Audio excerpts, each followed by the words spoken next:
prediction? So if you go past five rounds, it's a wrap. It wasn't a Nagano, so many people, bro. The overhand right. Jake's got a tough chin, dude. I think he does whatever he wants after this. He just has such big balls, dude.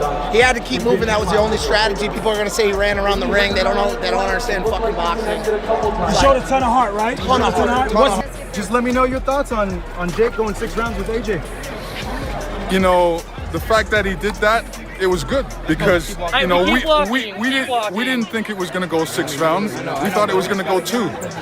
So the fact that he made 6 rounds is an accomplishment for Jake Paul.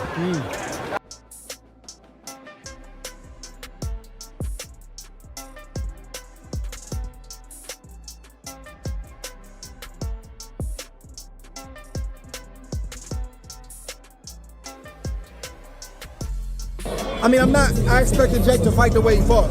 Right. You know, trying to stay away. You don't know if how long that's gonna last. You know, Joshua has something to say about that. So you don't know, but I'm not shocked. I'm not surprised. Right. Were you, I don't know, impressed by anything Jake did? Maybe getting, I mean, he took a right hands the heavyweights have taken. And Yo. Don't mind me. Just smoking on that Jake Paul pack. Honestly, Jake Paul, trash. Tommy Fury, trash. Knocks out Jake Paul in the 6th round. He had multiple knockdowns throughout this fight. A little bit of a weird, scrappy fight. Even the referee had to pause the fight in about the 4th round and say, listen, the fans didn't come to pay for this crap. And Joshua handles Jake the business, the 2-time heavyweight champion of the world. Jake. What up, brother? What'd you think, brother? I can't say Jake Paul don't got heart, bro. wow, incredible, right? I mean, he kept taking the right hands, the left hooks. What did you think? You can't say Jake Paul don't got heart, bro. You got it. What's good, bro? You the old guy now. That's crazy. Hey, so what are you gonna do?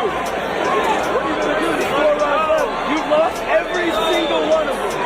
You've lost every single round.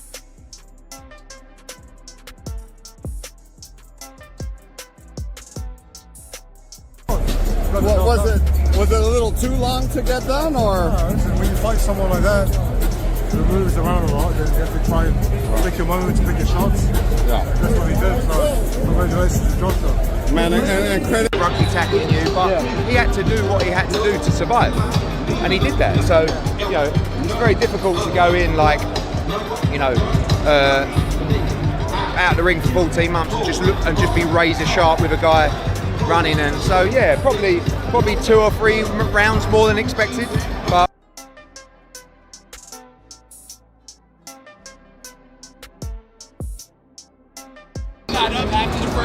Nah, Jake is tough. He's tough. He's tough. And the first couple shots didn't land clean. The last one landed clean. Where does Jake go from here? Like he said, he need a rest. Take some time off. Enjoy the fruits of his labor. The real story here isn't about the knockout that never came. It's about how close everything got to completely falling apart before the final bell.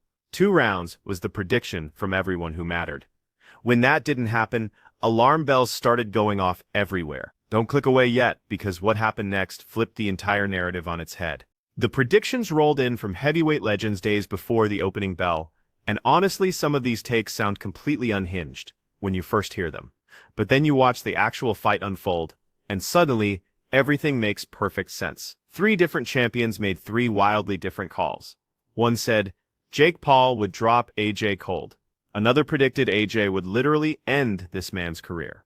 And here's the kicker, one of them got it so wrong, it exposed something genuinely frightening about this whole situation. Tyson Fury came out swinging, first, and absolutely torched social media by going all in on Jake Paul, landing the knockout blow on Anthony Joshua. Not just a win, not just surviving, a clean knockout, he literally put £1 million behind that prediction without hesitation. That kind of statement doesn't just change conversations, it rewrites them completely. And this wasn't some random hot take either. Hold on, because what Fury noticed that everyone else missed is about to blow your mind. Here's where Fury really went nuclear. He didn't stop at backing Jake Paul, he completely destroyed AJ by labeling him washed up and finished, while describing Paul as bigger, stronger, and more lethal than he's ever been before. This wasn't analysis anymore. This was straight up mind games. This was bait being thrown into the water, and AJ was definitely watching every single word of it. Then Alexander Usyk stepped up and dropped the most bone-chilling prediction of this entire circus. His exact words were, if Anthony Joshua decides he wants to, he will kill this guy. Not defeat him, not outclass him, literally kill him. Usyk broke it down like this. Joshua is a Rolls Royce. Jake Paul is a broken-down car, and that wasn't him talking trash. That was a genuine warning about what happens when one clean punch lands wrong. This is exactly why people were legitimately scared about this matchup going down. One split-second mistake doesn't just change scorecards, it changes lives forever. One perfect shot doesn't just end fights, it ends entire careers. The stakes weren't just about winning and losing anymore. They were about walking out of that ring the same person who walked in. Deontay Wilder didn't just pick Anthony Joshua to win. He dropped hints that this whole setup felt manufactured from top to bottom, and that single comment sent shockwaves through the entire event. The age gap, the fame factor, the massive payday, that's exactly how you create manufactured chaos. Wilder pointed out something crucial that everyone kept ignoring. This marked the first time Jake Paul stepped in with an active, elite-level professional, not retired legends way past their expiration date. The fun and games were officially over. The cute celebrity boxing phase just ended. This was real professional boxing, hitting back with everything it had, and the difference was terrifying to witness. David Haye took the darkness to another level entirely by warning that Joshua possessed the power to inflict permanent and horrific damage. The type of injuries that don't heal when the cameras stop rolling. He literally begged for a referee who understood compassion, because if AJ managed to trap Jake against those ropes, it might be the last time we ever see him conscious. That's not building hype for ticket sales, that's genuine fear talking. Conor Benn gave Jake Paul credit for having the courage to step up, but admitted his first thought was whether they had medical staff standing by. Then he threw out that tiny 10% chance that maybe, just maybe, something crazy could happen. That 10% possibility is what keeps people glued to their screens. That 10% chance is what sells every single ticket, and that exact same 10% is how legends get knocked off their thrones when nobody sees it coming. Roy Jones Jr. brought everyone back down to earth with some brutal honesty. You don't outbox Anthony Joshua, you roll the dice on landing one perfect home run punch and pray it connects. Joshua has been training for moments like this since he was a kid. Jake Paul hasn't, and that experience gap doesn't disappear just because you believe in yourself. Roy acknowledged that Jake knows AJ has hit the canvas before, and that knowledge becomes dangerous because it tricks you into thinking lightning strikes twice. But here's the question that cuts through all the noise. If Tommy Fury gave you serious problems, how exactly do you solve Anthony Joshua? The math just doesn't add up no matter how you calculate it. Lennox Lewis kept things straightforward and said this should be routine work for AJ, and when boxing legends start agreeing on outcomes, history tends to follow their predictions pretty closely.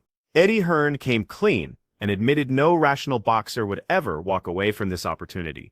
Too much money on the table, too much global exposure, and honestly, too easy of a night for Joshua to pass up.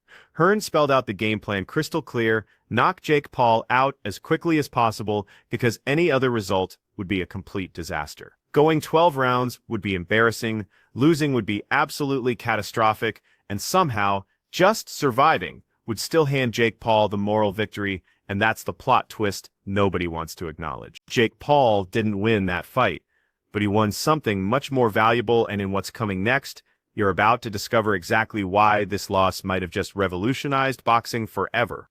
Because this defeat didn't hurt Jake Paul's reputation, it actually elevated it to another level, and that reality has promoters losing sleep right now. The scorecards didn't go his way, but he dominated the attention game.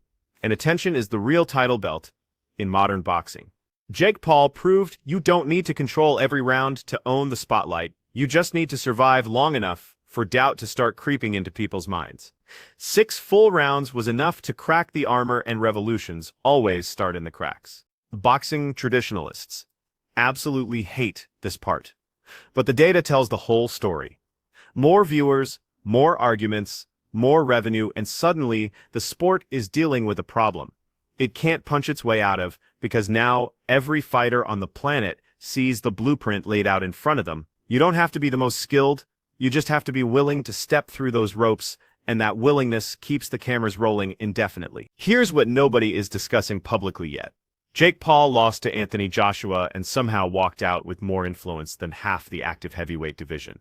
And that reality is making champions nervous, promoters anxious, and the old establishment genuinely worried because behind closed doors, the conversations have already shifted completely. Bigger names are being discussed, bigger risks are being calculated, bigger payouts are being negotiated, because if Jake can go 6 rounds with AJ, who's actually untouchable anymore, this is the moment boxing quietly transforms itself, skill takes the passenger seat, momentum grabs the steering wheel, and the next fight announcement you hear is going to sound absolutely impossible, because this bout proved something beyond any reasonable doubt. The separation between entertainment and legitimate sport just disappeared completely, and once that barrier comes down, there's no rebuilding it. So when that next announcement breaks, don't pretend to be shocked. When another undefeated record gets dangled in front of Jake Paul like bait, don't even blink, because the machine just got its first taste of blood, and in the next deep dive, I'm revealing the exact opponent being whispered about in private right now.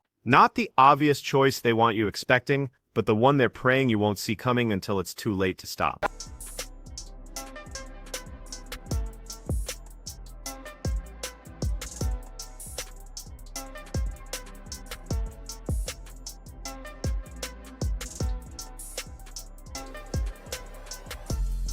I mean, I expected Jake to fight the way he fought. Right. You know, trying to stay away. You don't know if how long that's gonna last. You know, Joshua has something to say about that. So you don't know, but I'm not shocked. I'm not surprised. Right. Were you, I don't know, impressed by anything Jake did? Maybe getting, I mean, he took a right hand to heavyweights have taken and.